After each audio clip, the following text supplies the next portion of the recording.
Can I invite people? I also invite people to just mute their mics while they're not talking, so that just in case there's feedback. Wonderful, amazing. Thank you so much, everyone, for coming. Um, this session is really it's all about just trying to present some of the work that I've been doing for the last 6 months. And well, actually, the story really begins long before then, in that I had this idea of looking at how we can really well, I started to look at why is it that so few people of color really engage in permaculture in Europe. Obviously, there's many people doing things in Africa, in Asia, in Abya Yala, to give it the non-colonialist name for the Americas. Um, and yeah, and why is it that there's so many people with really amazing food growing skills and other skills that are not attracted necessarily to permaculture? So this is what I started to look at, and in exploring and talking to a lot of people, what I kind of uncovered from many of these conversations is this pattern of how many peoples around the world, different cultures, have always been doing and living in a way in which was basically very regenerative, i.e., in a very environmentally friendly way, understanding their resources, understanding their place in society, in the world, and their relationship between themselves and others, and their relationship between animals and insects, the planet, etc., etc. And in many cases, that was disturbed, broken by colonialization, where people came from other parts of the world and at the end of a gun or a whip said, "Stupid, foolish people, what are you doing it like that for? Do it our way. Our way is much better." And so they were forced to change their patterns and their culture, and and even were enslaved, and so on and so forth. And so when so having had a really strong, rich culture of environmentalism, knowing how to live in sync with nature, with themselves and their surroundings, etc., having had that taken away from them because of colonialization, once they then get free, and then more people come along from outside saying, "What are you doing it like that for? You should be doing it like this." And again, trying to impose their way. And too often, it's white middle class men who are telling the world what they should do. And this is the feedback I'm getting, that there's a strong reaction to that. There's a strong reaction. Why should I listen to them? These are the same people who pointed a gun at my ancestors and told me to stop doing, for us to stop doing and living the way that we've always been living in our culture. And now more white men are telling us what to do and how we should live, how we should behave. So whether we listen to what they have to say, and whether what they have to say is actually really rich and actually useful, just how it's presented is often a little bit people are very nervous about hearing these stories and very nervous about reacting. Um, so this is a problem. This is a problem in that there are many people who really could be it's deep in their DNA to live in an environmentally friendly way, and so um, to not be given that opportunity, quite often now, many people do not have access to land anymore, and so on and so forth. So yeah, so my story, my background is really, I was really looking at how is it that I can really start to get more people from different marginals to actually start engaging in permaculture.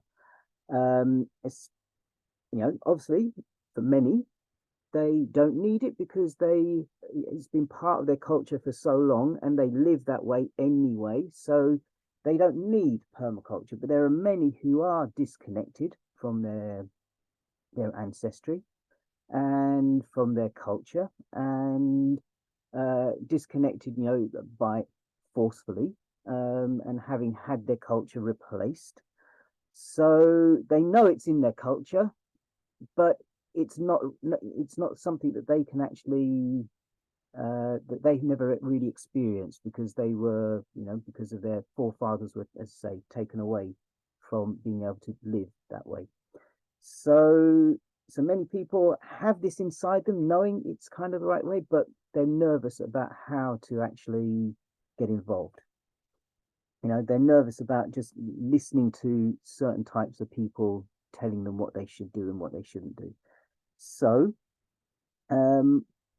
if we actually look at the history of permaculture, we actually look at what David Holmgren and Bill Mollison actually said and where they did a lot of their research, they very, very clearly do say that a lot of their inspiration came from observing, understanding, well, first of all, nature, but then secondly, peoples and indigenous peoples around the world, looking at historically how people used to do things, why they used to do it, and to see how is it that we can take, how is it that we can go back to that, but update it a little bit to make it a little bit more easier and, and build more into it.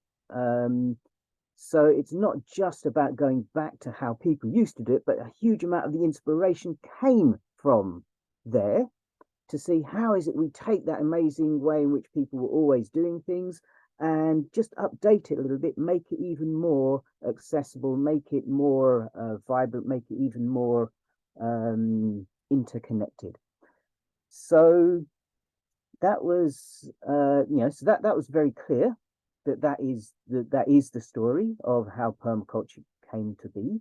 But what we see is that many of the people who are now passing on and teaching it are of a similar kind of ilk. They really are the kind of white middle class males, and quite often they do not recount these stories. They tell of how Bill Mollison and David Holmgren, two white males, taught permaculture, invented permaculture. They talk about, techniques that have now been given European colonialized names, as if white middle class men, permaculturists, had invented them. And so this really disconnects, so while we can see that David Holmgren and Bill Mollison were very honorable in stating where their inspiration came from, it's not being passed on this way. And so this is, for me, where a significant problem lies. And so this is what I was looking to address. So my strategy was, I'm not academic at all. I struggle to read and write. I'm dyslexic.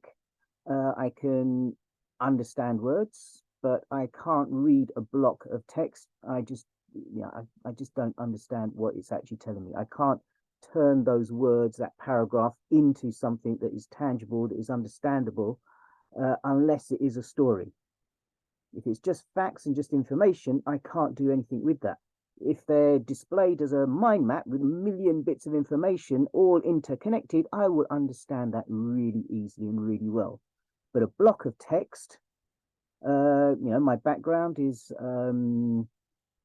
I came from a very poor family in East London, born in England, and really struggled, and basically had to work everything out for myself and work out how to do things, how to grow my own food, how to fix whatever would break, whether it's electronics, whether it's something mechanical, how to make furniture.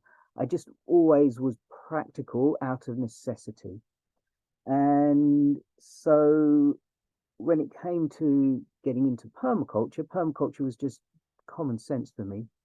It was really odd to me that people were teaching this to others. It's like, come on, how is it you don't understand this? How is it you don't know this? This is really just obvious. In fact, when I did my permaculture course, the students said they learned as much from me because of all of my stories as they did the teacher. And the teacher said, wow, you know more permaculture than most of the teachers I know. Just because of out of necessity and common sense, you know, I just picked up things. But then, before then, in order to get myself out of poverty, I figured out how to work computers. And computers are really, really obvious and really logical and really straightforward. And so my livelihood was made designing fault-tolerant computer systems for thousands of people. So we're talking about huge systems with thousands, sometimes even millions of users, where the system can never, ever, ever go down. Hardware always fails and crashes, but I used to design systems that would never, ever, ever go down. And this was my speciality, designing fault-tolerant computer systems. So in order to understand that, you need a certain level of understanding complexity and simplifying complexity and putting everything together. So I'm very, very good at doing that. And to jump from doing that with computers to jump to do that to understand nature is really just a really small jump. It's the same pattern. So while I may not be academically intelligent in terms of being able to read and write well, I'm actually very intelligent in terms of understanding systems and patterns and what have you. So when it came to doing this kind of work, as I started to try and collect information to start seeing how is it that we can start to try and collect these stories decolonialized, I expressed it to many people and they try to academize it, if that's even a word. They try to make it into an academic project, which pretty much just destroyed it. It destroyed all the fun, all the energy, all of the life for the project, because they wanted to know, well, who was the first person who did this in the world? How can we prove it? This white man put it in this book in 1952 or in 1875. It was written in this paper and therefore it is somehow legitimate. I'm sorry, but that kind of mentality just, I don't want to swear, but it really, you can imagine, it just really, really, really put me off. And for me, it destroyed the project. So this time I decided I'm going to do it my way. And my way is just to collect any story, whether it came because your grandmother told you this when you were a child. Your grandmother said, come on, let me show you this in the garden, or come to the field and, remember back in the old days when we used to do this. Doesn't matter where the story came from. If it was told to you genuinely, and if it was a practice, if it was something that people used to do, and we can see that it has some kind of relevance in the permaculture world right now, then I'm interested in collecting that story. And so, so we went through a whole process where I designed the kind of content of what I would like to gather. I then shared it amongst some of the permaculture educators in the UK. They then gave me feedback and they helped me to rewrite some of the words and some of the questions to make it more friendly and more understandable. I then presented it, updated it and presented it again to another group of permaculture educators. This time it was the UK Permaculture Convergence or Educators Convergence, where I invited them to look at it, test drive it, add some content, and again give me feedback. And so now I'm at a stage where I've got all I've shown it to enough people. They've entered it enough. They've tested some things out. They've looked at it. And we're at the point where now I can start sharing it with the world and start getting people to start entering content. Now, the the kind of content we're really looking for is, say, if you think about the whole permaculture syllabus, the whole all the different processes, pattern understanding, principles. If we start looking then even at all the different techniques and processes, design methodologies and all the rest of it, all of these have a pattern. They have they have stories. They came from somewhere. So what I'm interested in is to try and see if we can capture where some of these come from. So, for example, we know that like some of the ethics, fair share, for example, one aspect of fair share was to live within your means, meaning, and this came from looking at in the Amazon, the Amazonians before the Vikings first got there. They, before the first travelers, the first Europeans went there, they used to live in these little cantonments in a circle. They take down a piece of the jungle. They build their cantonments in circles.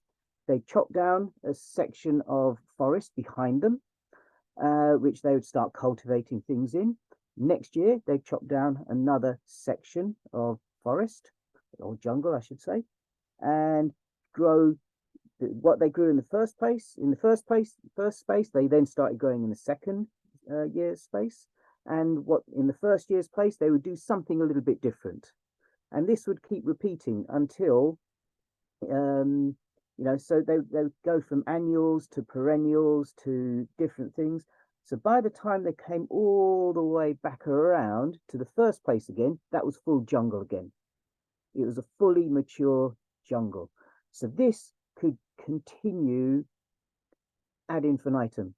It could continue infinitely and they understood how many people could live, how many people they could feed using that system. And when their community grew larger, they would just start another community somewhere else in the jungle, and then another community, and then another community, and then another. So in this way, they understood how much land, how much resources the environment could give them, could feed them, how many people they could feed within a particular space, and they lived within their means. So this is a nice, clear, easy, simple story. It's a simple pattern that is well recognized, that was well documented. So these are the kind of things that, for me, are really important to remind teachers of. So when they're teaching permaculture, they can actually present it so that people can actually understand, again, the origins of permaculture, as I say, and to show the variety of different places from where this knowledge came from. So that's my real inspiration. Any questions before I then start showing you some of the content and maybe even invite you to start thinking about stories and stuff?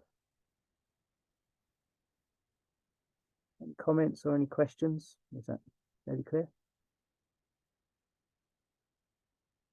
Yeah, all good. Cool. Excuse me. Okay, so what I can do is I can maybe show you the form that we have, and I can share a link to it as well.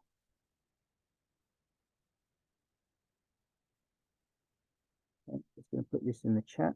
By the way, being dyslexic, I really don't check chat. I'm really too slow to be reading and talking at the same time. So if there is anything important coming up, Amy or someone, if you could just let me know. Otherwise, I'll check that later. I am keeping an eye on it, so up to now everything is fine. Wonderful, thank you very much. So that's the link to the form. So what I've decided to do is to actually get people to fill in a form using Google Forms to collect the information here initially, and not to put it straight onto a website. The reason being just to stop spammers putting nonsense on there.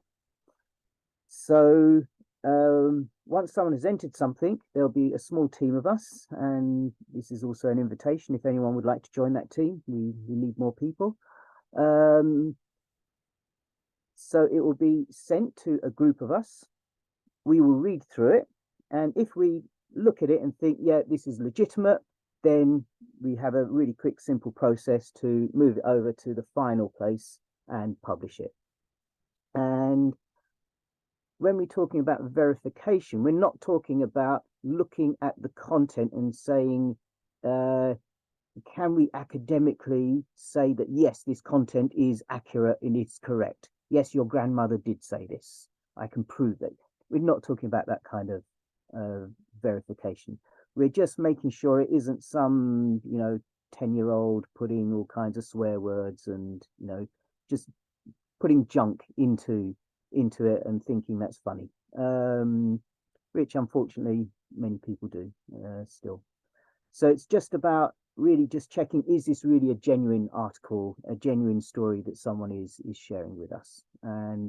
And obviously there are a few other small caveats. We need to just make sure, is it politically correct? Is it,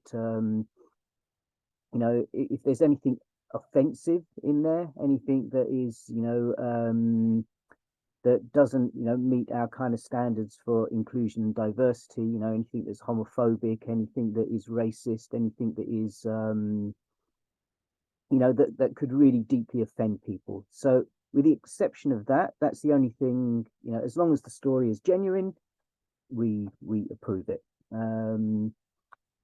So it's relatively straightforward. It's obviously just your email address, and then there's two names to be entered here. One is your real name. How is it that you would like us, if we are contacting you, to refer to you as?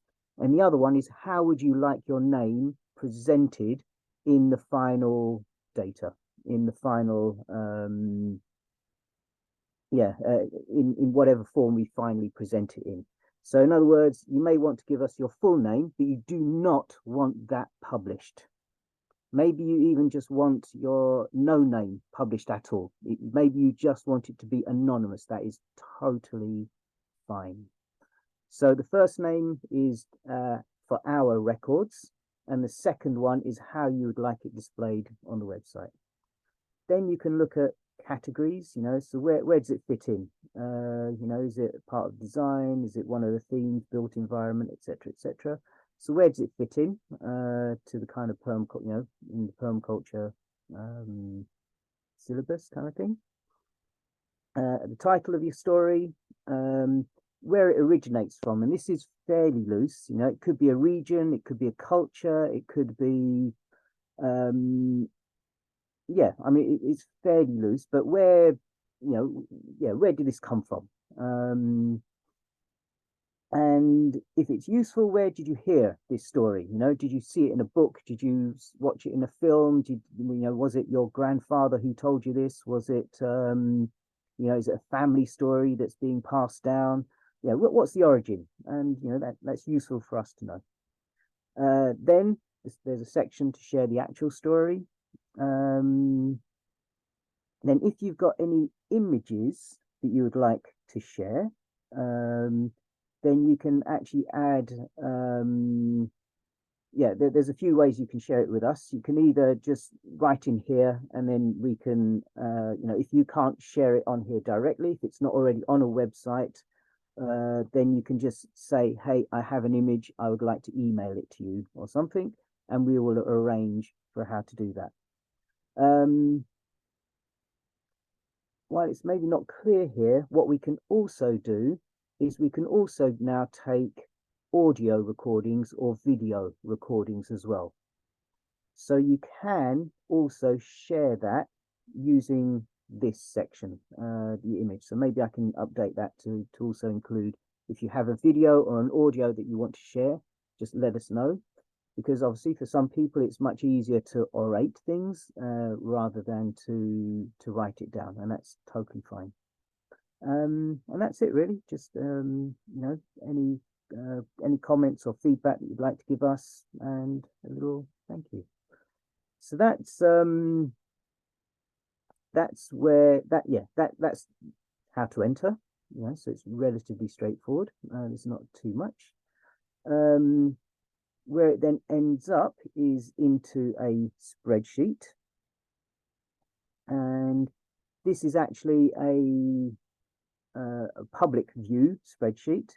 So those of you who are a little bit geeky can see it's an import range from another spreadsheet and blah, blah, blah. And it pulls all of the data in.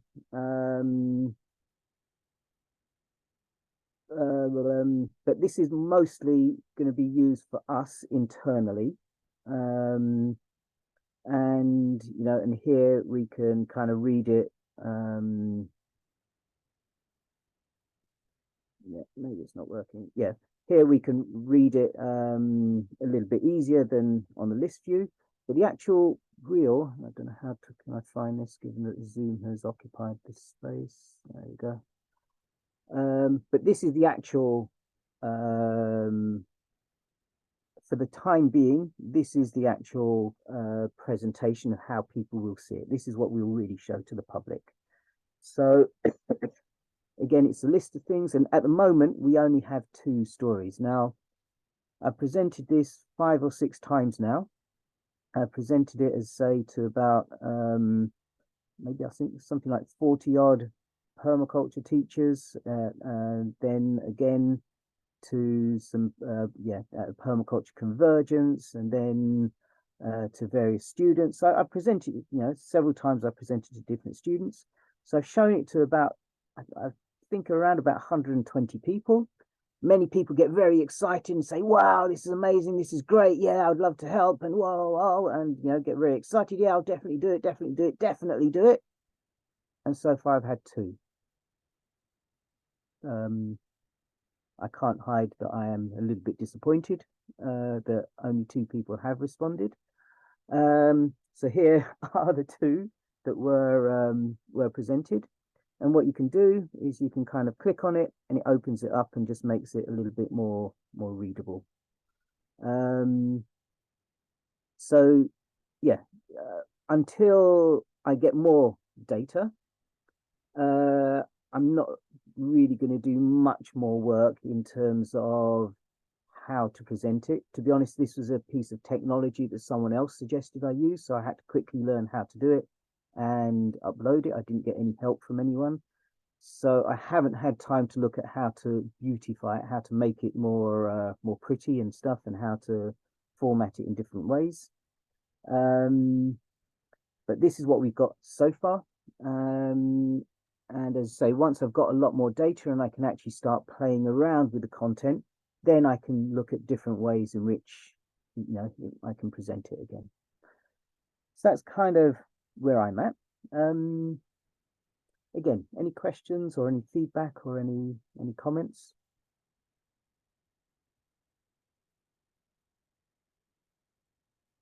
So thank you very much, Rakesh, for this presentation. There is a question in the chat from Vida. She's saying, is there a landing page /flyer/explanation of the project which we could send together with the form? And my understanding is that there is a project description, because this was a funded project through the CoLab. It has its own project page. So that could be a place where, yeah, and what I can then do is I've made shortcut links, like tiny URL links to the different pages. So what I can do is I can now upload those to that project page. So yeah, and what I can do is I can look at it and I can update it. I'm really good at doing stuff. I'm really bad at documentation though. This is really not my skill. I can work with databases and stuff like that. That's, technology. I've got no problem with that. But writing things is really, it's reading and writing really is problematic for me. It really is a huge challenge. And I know, I can read. It's not that I'm illiterate. It's just I really struggle to understand how to express things in writing and how to understand written forms of communication. So it's a real stress when I'm asked to put things in writing. It really, you can't imagine how stressful it really is for me. But I will do my best. I'll start adding some content. I'll certainly, I can add that link to that landing page, and maybe even we can make a shortcut code to that so that we can easily share the link to your collab page as well. So that Absolutely. There's a second question also from Vida. She says she has some stories from experience of African traditional farmers doing permaculture type stuff. Are these valid stories to add, or would you like it to come from someone from the tradition? Absolutely, get it in there. And the important thing is that you just say where it came from. I heard this from being in Africa, just say where you got it from. It doesn't matter who's recounting the story. This is exactly what I would love to hear. This is exactly what, and as long as you state where it came from. Yeah, I heard this while I was working on a farm, or it's just one of the cultural stories that it's just a cultural story that everyone in this region just knows. It doesn't matter where it came from. Yeah, this is exactly what I want to gather. So thank you so much for that. We also have a comment from Chiara. She says she's leaving for Brazil soon, but she's willing to contribute in the future. So maybe that would be exciting as well. Fantastic. Yeah, collect stuff from Brazil. There's plenty of really amazing people out there who are doing fantastic, and who are deeply connected to their ancestry. And yes, so I'm sure there's millions of stories that can be collected from that region. As we know, it is one of the areas that Bill Mollison and David Holmgren in particular took a lot of inspiration from. So, and that's the other thing is, if anyone can even, having read something in one of the permaculture books, if it's a story that you think is useful for people to know that, this is where Bill Mollison or David Holmgren got their inspiration from, collect it and put it in here as well. Really, it doesn't matter where it comes from. The important thing is to start making it centrally available, searchable, so that anyone who is teaching can easily find it and make use of it. The fact that it's in 100 different books in different places, the chances of me finding it is pretty much zero. So if you can help me to find that, I'll be in so much gratitude. I would love it if you could do that for me and for the rest of the world. So does anyone have a story that they would like to maybe even recount now and maybe even try to put in today? Rui. Can I speak? Yep, you're unmuted. Go for it, Rui. Okay. I don't have a story at this moment, but I just had a suggestion, maybe a little bit. My understanding with permaculture and decolonizing was that it may be a little bit different to what I think I'm trying to understand. So, like you, maybe I haven't fully haven't made my conversation so articulate. But permaculture in itself, as I have understood, is Bill Mollison is wonderful, but they were architects and had an academic background. So when they traveled, they saw it from their terms, white male academic that needs things in a straight line, or and particularly not Bill Mollison, but the other person, David Holmgren. Yes, he was more of an architect. So I think as permaculture has grown, it has become much more architectural, which means it became more colonized in its design. And I have been following an Indian farmer. He's who used to, I think Bill Mollison has maybe been on those farms in India, and he was called the Gandhi of farming. He was a person called Bhaskar Save, who used his farm to actually have net zero. His farm actually provided for the villages around as he kind of moved away in the 50s from the British way of doing farming and actually following the indigenous ways. And those were sort of stories that I think Bill Mollison picked up. But being educated can actually be a hamper because you need to present things. And as you present things, things become an image. So you lose the context when it's put down on paper. So this is a person that has been doing farming for 70 years. He was 90 years old. So I would suggest if people want to read something, there are stories there that could actually tell you where permaculture originated from. So I'll actually be going to see, well, I've met Bhaskar Save many times. Whenever I go to India, I take my students to go and see him. And sadly, as you may know, he passed away about 3-4 years ago. Yes. And yes. but his grandson, Abhijay, still manages the farm, and I'll actually be running a course at his place. I'll be taking students to go and see him literally in about 4 weeks' time. Yeah. So I know Bhaskar Save and his systems and his very well. And then there was the other person. Sorry, I interrupted there. But the Masanobu Fukuoka. And these are philosophy. The Japanese person. Do you know that? Of course. And when Fukuoka went to India to teach Indians about natural farming, he arrived at Bhaskar Save's farm and said, "Wow, cancel my tour." He said, "There's nothing humble me can teach you Indians that this incredible man cannot show you 1,000 times better. Cancel my tour. There's no point in me being here. Everyone, just come meet this man." So yeah, I know very much about Fukuoka. Yeah. That is one book I have almost read.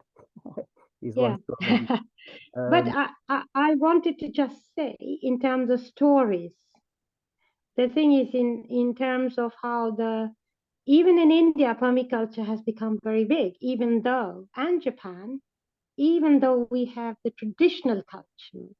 So there is we have to understand decolonization deeper than just somebody from England or Australia. The problem is also education, our education mindset. So you're lucky with your dyslexia. You actually, I know. in a way, it doesn't, you don't have to work against a system that you were educated in. Yeah, I don't and have that's what I'm trying to say. I know that very, very, very well. So, so for example, in fact, I am going to India in a few weeks' time, and I will be teaching at various other places, and including going back to several places in Maharashtra where I've been doing a lot of work, where we can show people, obviously in permaculture, we talk about swales, but hang on, Indians have been making buns, which, oh, look, exactly the same as a swale, it's just an Indian name for it, for thousands of years. We've had the water catchment systems, the step well systems, for example, for capturing monsoonal rainwater that then serves the community all year round until the following year, until the following monsoon rains. We've had so many amazing water management systems in India, mostly destroyed by the British, who said, "Oh, this is terrible, this is really unhygienic," and tried to destroy a lot of them. And yeah, so I'm fully aware. And then obviously the Green Revolution in India for bringing all the pesticides and We can see the numbers of cancers and tumors that, you know, the really horrible birth defects caused by this form of agriculture. We can see that very clearly. So yeah, so I go back, you know, when I teach permaculture in India, I take all these middle-class Indians after about 5 days with me. So out of a 10-12 day course, after about day 5, once they really understand my pattern, I take them into the villages, take them into the farms, and where they then go and start looking at the farm workers' houses, which, as you know, they just build temporarily for the year. The monsoon then rips it apart, and then they come back and they build it again after the monsoon for the next season. And they start looking at this, and I tell the workers, these people realize now, finally have started to realize that they have got things so wrong, that they are so disconnected from nature. They are so disconnected from their environments, and now they are fascinated. That's why they're here, to come and look at what you are doing. And, you know, and you can look at their faces, you know, these kind of, you know, farm workers, like, why is this person looking at my latrine? Like, what's so fascinating about my toilet system? Why are they looking at my mud house? They live in a nice big brick building with air conditioning. Why are they looking at my mud hut? And, you know, but you can see after about 5 days with me, helping them to really start rethinking, that they really are genuinely interested. They're genuinely interested to understand how to live closer to nature and, you know, more in sync with their surroundings, etc. So I'm fully aware of what happens, what's going on around India, and how colonization really has, you know, and academia still in India is still very much following the Victorian education pattern, which is just about getting people into jobs, you know, white collar, blue collar worker, kind of, you know, separating people into different categories so that they can be forced to work and la la la. I totally know that. I totally see that, and I can, yeah, and again, a lot of the work that I do more subtly is I get people to start seeing these patterns and start understanding these patterns, so that they can then start working out what is a stronger, a richer pattern that is actually going to bring about a better change, a better connection between people, between our surroundings, between nature, and so on and so forth. So I see Charles has his hand up as well. Would you like to ask a question? First of all, thank you so much. I'm really so glad to hear about and learn about this project, and I'm very inspired.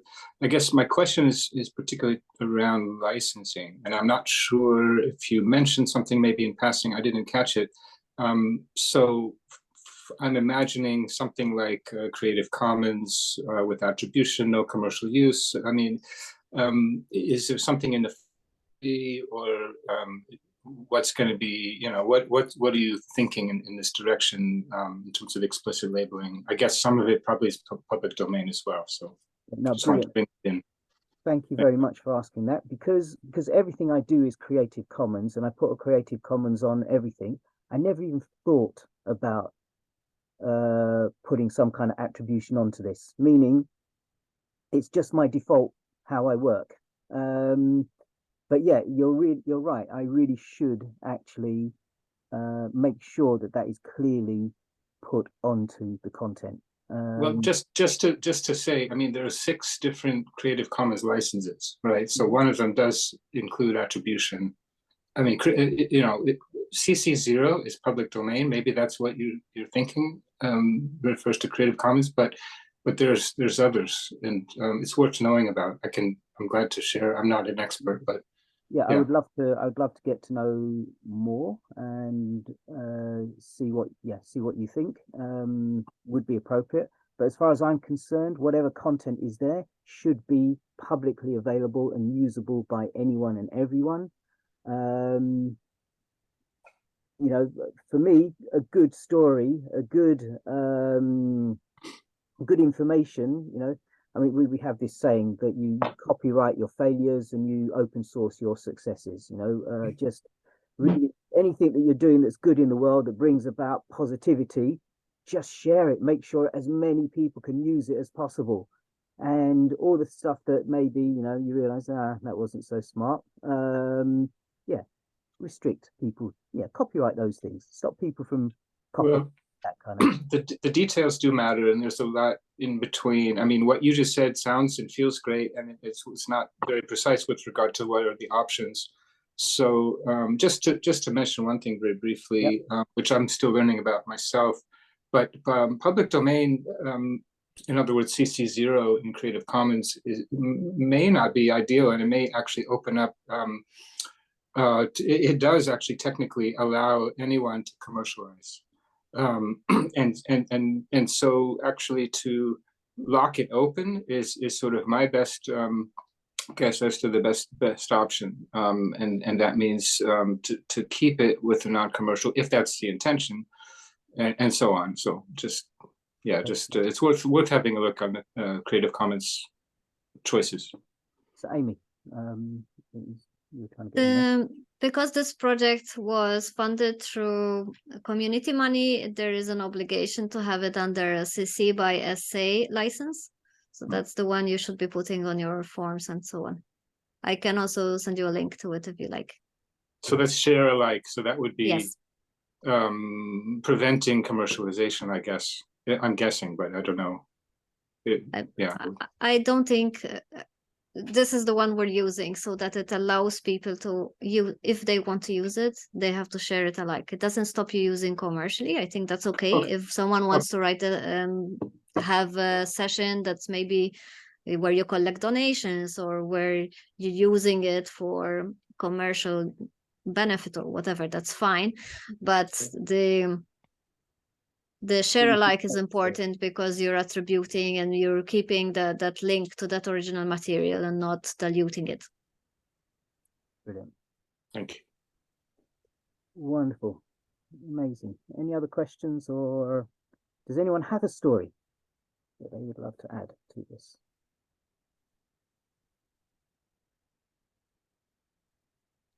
Okay. Or any feedback? Yeah, I have some a question that's I'm curious about.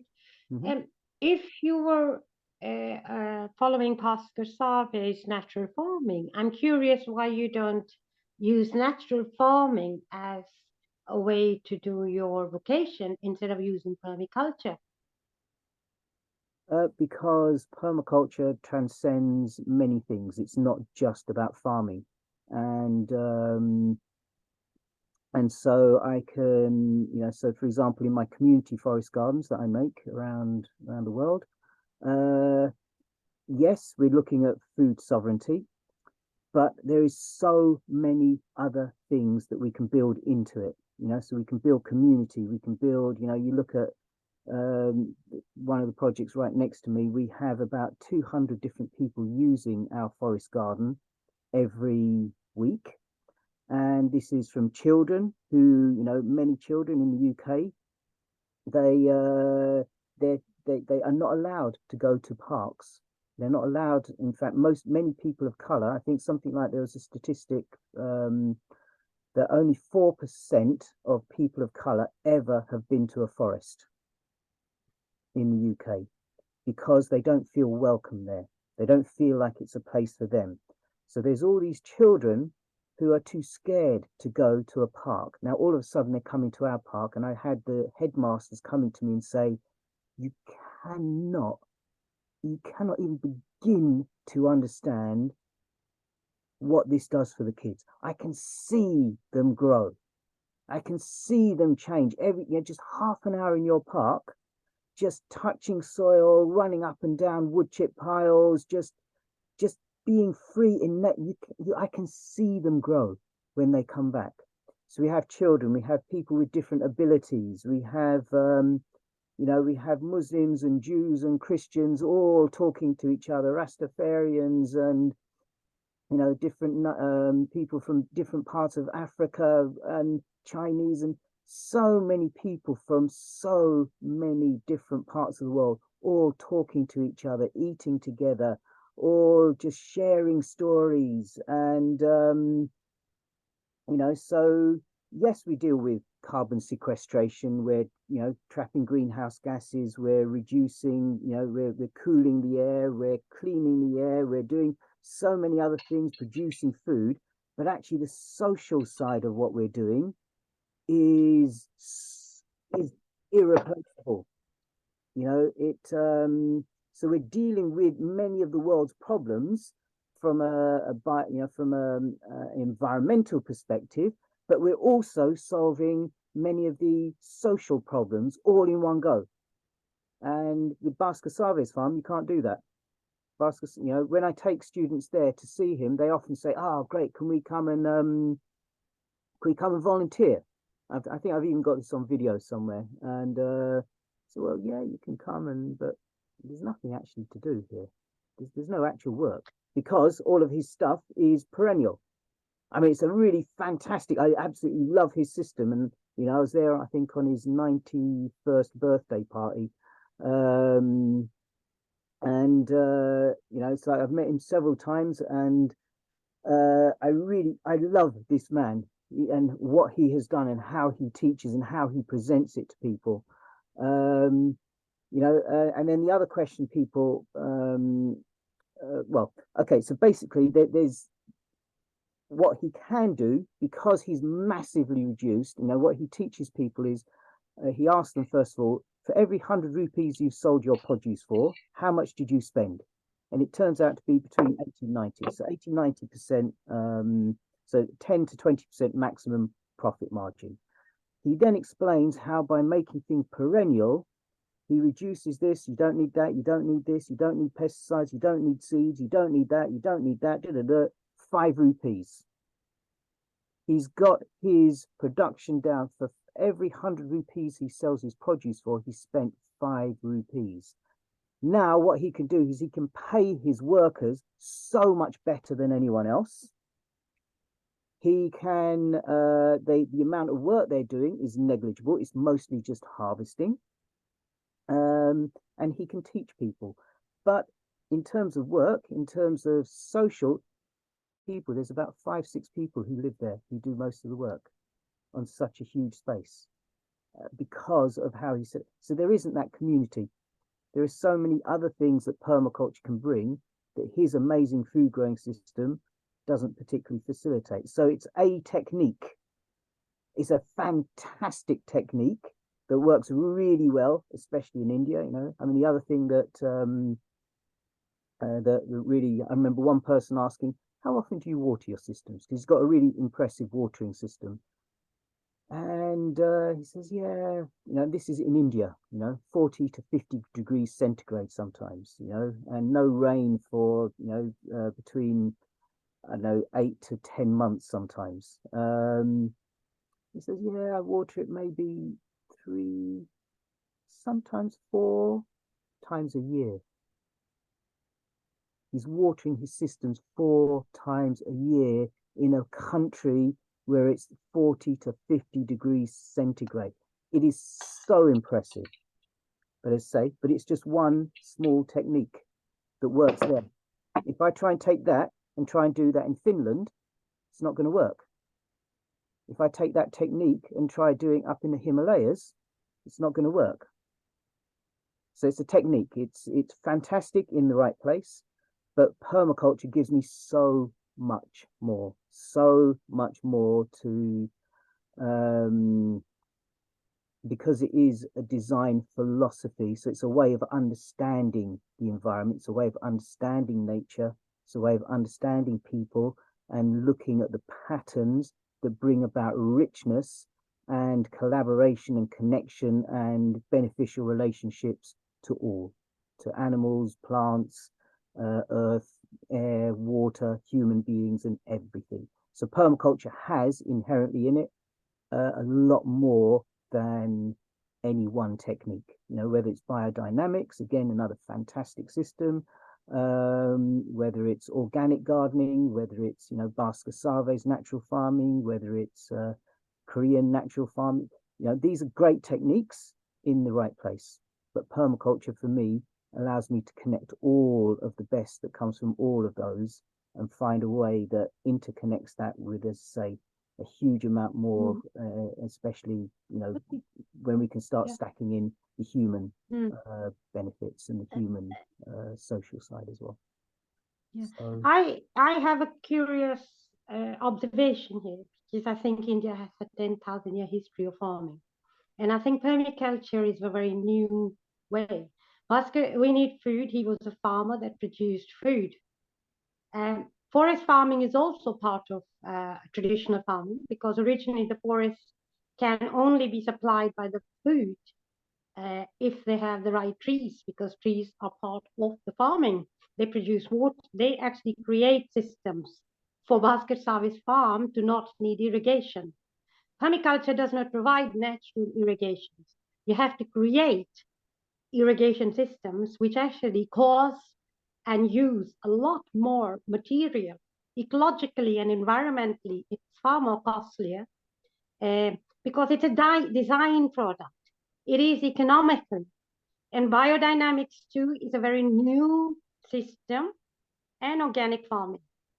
So in terms of when I have actually sat here, a 10,000-year farming that has been successful and provides food, which uses very little natural resource, to me is far more sophisticated than a permaculture which requires external inputs. The entire design, whether it's biodynamics, organic, or permaculture. Can I stop you there? First of all, because we're over time, but also I suspect that maybe you haven't done a permaculture course with me. So I think you... Not with you, but I am living in a permaculture environment, and it's not been very successful in many places. There's many different people who understand permaculture in many different ways. Some people treat it as a whole series of techniques, which is not what I ever do. And so I would suggest that, I'm happy to have this conversation. You're welcome to look at some of my other videos and I've got a whole broadcast and a whole podcast and explaining permaculture through reggae, for example. I've got lots of different ways you can start to understand the way in which I see permaculture. And I absolutely do not resonate with the way in which you have just described permaculture. Yeah, neither do I, because for me, indigenous is where there's least external input. And when you're referring to permaculture is decolonization, and that is all it is. Permaculture is. I think permaculture is a very different way to me. We should have different ideas. First of all, the client, the first client is Mother Nature. The first client for me is never, ever, ever going to be a human being. The first and most important client is Mother Nature. So the first thing we look at doing is, what is it that can really truly enrich and allow Mother Nature to really thrive and fulfill her beauty? And then how do we meet human needs but in sync with meeting Mother Nature's needs? So for me, it is all about understanding nature and working with nature and allowing her to do what she is going to do naturally and wants to do naturally. And as a benefit, we get many things from it. So from what you're saying with permaculture, it seems like I'm not sure where you're studying your permaculture, but it does not resonate with me at all, the way that you're describing it. Well, if I had to just sort of add, the thing is, when you talk about decolonizing permaculture, I thought we would be talking about permaculture. Indigenous people permaculture has basically is a product of indigenous knowledge. Exactly. And so the idea is that is alone, you're making money out of indigenous knowledge. Might I interject here with my facilitator hat on? So we're 4 minutes over time. Thank you so much, Ruhi, for your intervention. To be clear, the project does not make money. It is a funded project from the community in order to capture stories about permaculture and its roots which are largely undocumented. So we're not going to go into a debate about different farming methods, because like we said, permaculture is more than that. It's more than a farming method, and it involves all sorts of aspects of how humans and the planet interact with each other and with all the other living beings. There's a last question I want to take before we close the call today. Mai is asking if she's wondering if we're only looking for stories about permaculture techniques or strategies, or if we're also looking for stories about ethics. And she's saying, here in the Basque countries, where people used to believe in Mother Earth and lived in a caring matriarchal society, we have so many great stories in our mythology that come from before the Indo-European invasions in this corner of Europe, 11,000 BC, that are really in accordance with permaculture ethics. Maybe Rakesh, you want to comment on this, and then we'll close the call for today. Thank you. Definitely, because what I'm trying to collect is any kind of stories, any kind of evidence that that we can see makes sense, that is all these indigenous wisdoms that that are in sync with our surroundings and nature, and that we can see have influenced permaculture. That is because of that amazing wisdom. That wisdom is built into kind of permaculture philosophy. At the end of the day, the way that I the way that I teach permaculture is just common sense, but it's common sense for a world where sense is no longer common, meaning that if you have common sense, you do not need permaculture. If you're still living in sync with nature, if you're still living with respect to each other, to your surroundings, etc., you do not need permaculture. Permaculture is needed for people who've been brainwashed by the educational system and cannot see reality anymore, are so distant from reality and from their surroundings that they need some practice, some process that is not religious, that is not that isn't like an indoctrination, that is not dogmatic, that is open, that is flexible, that is a framework for helping them to re-look at themselves and look at their relationship to other people and their surroundings and nature, how they meet their needs, etc., etc. So this is what permaculture is for me. It's just a pattern, a system that allows us to see that. So any story that can help us, remind us, whether it's a pagan tradition, from Europe, whether it's ancient knowledge from other parts of the world, if we can see that it's had an influence in permaculture, absolutely, so that we can actually then start, the key point is that when people start teaching permaculture, they can say, right, so this is what people from this part of the world were doing. This is how they thought, this is how they behaved, and this absolutely resonates with me, therefore it can be part of permaculture thinking.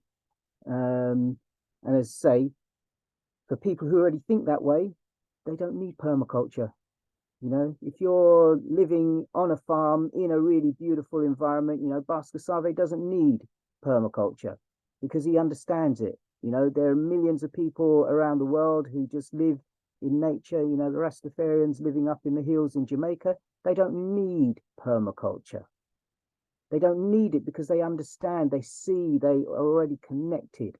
But for those who do not, who are so disconnected because their academic education, these are the people who desperately need it so that they can look at the world not through this kind of really linear, in this linear way, but really see it as a whole, really see it as a most amazing, beautiful, interconnected, environment that where just everything has its place and everything has its beauty, everything has its purpose.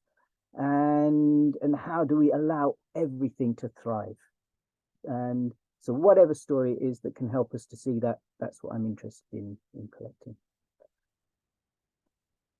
Thank you all very much. Thank you everyone for your questions, for your thank you very much, Amy, for organizing this. And yeah, I look forward to seeing some of those stories start popping in over the next few days, hopefully. Amazing. Thank you very much, everyone. Lots of love. Enjoy. Have fun.